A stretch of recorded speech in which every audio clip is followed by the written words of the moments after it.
আসসালামু আলাইকুম এভরিওয়ান। নতুন একটি ভিডিওতে আপনাদেরকে ওয়েলকাম। আজকের এই ভিডিওতে আমি আপনাদেরকে দেখাবো কিভাবে ইন্টারনাল কিবোর্ডটি আনতে হয়।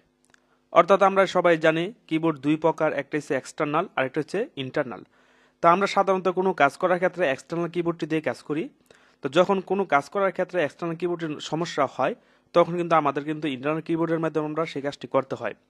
তো ইন্টারনাল কিবোর্ডটি কিভাবে আনতে হয় কম্পিউটারের মধ্যে সেটা আমরা অনেকেই জানি না। তো সেই বিষয়টা বন্ধুরা আজকের ভিডিওতে আমি আপনাদেরকে দেখাবো। তো তার আগে বন্ধুরা আপনাদের কাছে একটা রিকোয়েস্ট, যারা আপনার আমার চ্যানেলকে সাবস্ক্রাইব করেন নাই তারা অবশ্যই আমার চ্যানেলকে সাবস্ক্রাইব করে দিবেন। আর যারা সাবস্ক্রাইব করেছেন তাদেরকে অসংখ্য ধন্যবাদ।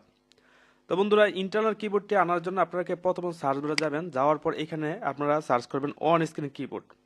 এই যে অন স্ক্রিন কিবোর্ড লিখলে কিন্তু আপনার ইন্টারনাল কিবোর্ডটা কিন্তু চলে আসবে। তো এরকমভাবে বন্ধুরা আপনারা ইন্টারনাল কিবোর্ডটি আনতে হলে আপনারা সার্চ বারে অন স্ক্রিন কিবোর্ড লিখে আপনারা সার্চ করবেন, ইন্টারনাল কিবোর্ডটি চলে আসবে। যদি বন্ধুরা ভিডিওটি ভালো লাগে তাহলে আপনারা আমার চ্যানেলকে সাবস্ক্রাইব করবেন।